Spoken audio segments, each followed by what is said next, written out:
नमस्कार दोस्तों, मैं आपका दोस्त दीपक मुटरेजा। चुनावी समय है। जेपी दलाल जी निवर्तमान जो प्रदेश के वित्त मंत्री जी हमारे साथ हैं, उनसे हम बातचीत करेंगे कि क्या स्थिति है, क्योंकि आज कांग्रेस ने अपना घोषणा पत्र भी जारी किया है। सर, आपका स्वागत है हमारे चैनल में। सर, क्या कहेंगे, जो घोषणा पत्र कांग्रेस ने जारी किया है उसको किस नज़र से देखते हैं आप, क्या कहेंगे? कांग्रेस का घोषणा पत्र कहें या गारंटी पत्र कहें, एक ही चीज़ है कि झूठ की गारंटी है। ये जो कहेंगे वो करेंगे नहीं, दब के झूठ बोलेंगे। और कोई कांग्रेस के घोषणा पत्र पर विश्वास नहीं करता, क्योंकि हर प्रदेश के अंदर कांग्रेस ने यही किया है, गुमराह करने की कोशिश की है। और जो उनके झूठ के पत्र में है वो तो हम पहले ही कर चुके हैं। एमएसपी की हम हरियाणा सरकार कैबिनेट ने फैसला दे दिया, 500 रुपये में हमने सिलेंडर दे रखे हैं। और नौकरियों की बात करते हैं, वो नौकरी उनके विधायक जो हैं कह रहे हैं कि हम नौकरी अपने चहेतों को देंगे। कोई उनके लोग कहते हैं कि हम 50-50 वोट लेके आओ, एक नौकरी आपको देंगे। तो एक तरह से भ्रष्टाचार की गारंटी है, बेईमानी की गारंटी है, गरीब आदमी के हक को खाने की गारंटी है और भेदभाव की गारंटी है। हमारे भिवानी ज़िले के साथ जो भेदभाव किया कांग्रेस ने, उसकी दोबारा से गारंटी दे रहे हैं। सर, जो हालात हैं फिलहाल, क्योंकि आप भी लोहारू में चुनाव लड़ रहे हो, क्या स्थिति मानते हो? कल अमित शाह जी भी आए थे। क्या लगता है आपको, किससे मुकाबला जो है आपका, आप किससे मांगते हो आप? मैं तो एक चीज़ कहता हूँ कि लोग ये कंपेयर करते हैं कि कांग्रेस के शासन में 800 रुपये में हमारा बाजरा नहीं बिकता था, 2500 रुपये में आजकल बिकता है। कांग्रेस के शासन में हमारी 3000 में सरसों नहीं बिकती थी, आजकल 6000 से ऊपर बिकती है। बिजली वहाँ 4 घंटे नहीं आती थी, आजकल 24 घंटे आती है। नहरों का पानी तब आता नहीं था, आजकल पानी आता है। तब खेत सूखे रहते थे, आजकल हरियाली है, हरा भरा है। हमारे आज गरीब बच्चों को नौकरी मिलती थी, तब उन नौकरी को, प्रतिभाशाली बच्चों को नौकरी का खा के कुछ परिवार रोहतक में ले जाते थे। तो ये आम आदमी इस बात को महसूस करता है और ये देख के वोट करेगा।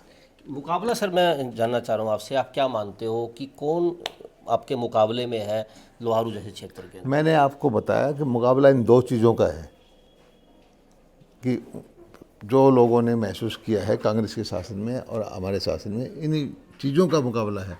और वो लोग इस चीज़ को देखते हैं तो यहाँ पर जो है किसी भी पार्टी के लिए कोई जगह नहीं है। जो नीतियाँ बना के हमने काम किया, बिजली दी, पानी दिया, ड्रिप इरिगेशन दी, बड़े बड़े प्रोजेक्ट लेके आए और नौकरियाँ मेरिट पर दी, नीति बना करके काम किया, गरीब कल्याण की योजनाएं लेके आए, हेल्थ के कार्ड बनवाए, किसानों को सम्मान निधि दी, स्वास्थ्य की सेवाएं दी, रोडवेज के लिए हैप्पी कार्ड बनाए।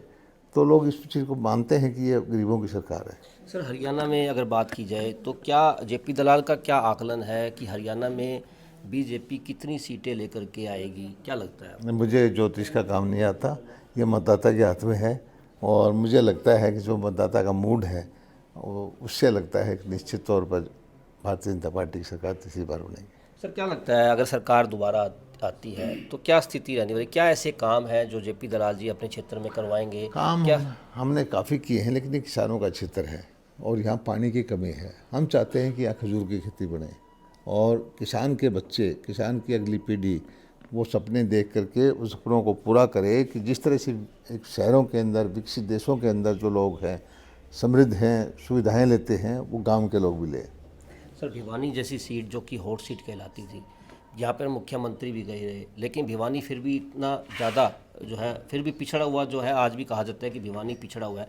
उसके पीछे क्या कारण मानते हैं आप? और भिवानी का विकास कब हो पाएगा? ना यहाँ पर एजुकेशन का सिस्टम बढ़िया है, ना स्वास्थ्य की जो सेवाएं हैं वो है। क्या लगता है सर आपको? ये सही है कि कांग्रेस के शासन के दौरान यहाँ भेदभाव हुआ, शिक्षा में, स्वास्थ्य में, बिजली में, पानी में, सड़कों में, नौकरी में। लेकिन अब जो हमने काम करना शुरू किया, यहाँ मेडिकल कॉलेज बन गया है, यहाँ हॉस्पिटल को अपग्रेड किया है, यहाँ वंशिराज जी के नाम से यूनिवर्सिटी बन गई है, हर 20 किलोमीटर पे कॉलेज बन गया है। और सबसे खास बात है कि हमारी शासन के दौरान बच्चों की प्रतिभा की वजह से सबसे ज़्यादा नौकरियाँ मिली हैं। सर, भिवानी की अगर बात की जाए, भिवानी की सड़कों की अगर बात की जाए, सीवर व्यवस्था की बात की जाए, क्योंकि आप मंत्री हैं और पूरे प्रदेश के मंत्री हैं, उसमें ये नहीं कहा जा सकता कि आपका लोहारू क्षेत्र है। नहीं, मैं पूरे प्रदेश की बात करूँ। जी जी, हालात सर क्या मानते हैं भिवानी, क्योंकि भिवानी में आप रहते भी हैं ना, भिवानी के अंदर जो पुराने 50-60 साल पुराना शिविर है, इसमें समस्या है और इसको पूरा दोबारा से रिले करना पड़ेगा। ये इस बारे में मेरा ध्यान है और हमारी सरकार जो है इसको करने के लिए तैयार कर। एक मेरा आखिरी सवाल सर ये भी है, हरियाणा के अंदर कहा गया था कि नायब सैनी जी के नेतृत्व के अंदर चुनाव लड़ा जाएगा, चुनाव भी है और अमित शाह जी भी आए थे, उन्होंने आपको भी कहा है कि अगर जेपी दलाल जी को चंडीगढ़ भेजते हैं तो एक बड़ी जिम्मेवारी जो है इनको दी जाएगी। वहीं अनिल विज जी भी 3 दिन पहले ये बयान देते हैं कि वो भी मुख्यमंत्री के दावेदार हैं।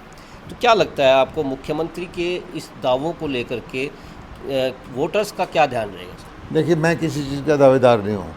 हम तो बड़ी जिम्मेदारी एक बूथ अध्यक्ष से लेकर के और केंद्रीय मंत्री प्रधानमंत्री जी की बड़ी जिम्मेदारी मानते हैं और मैं समझता हूँ कि मैं भारतीय जनता पार्टी जो मुझे जिम्मेदारी देती है उसका निर्वहन करता रहता हूँ और केंद्रीय नेतृत्व क्या बोलता है वो उनसे पूछा जाए।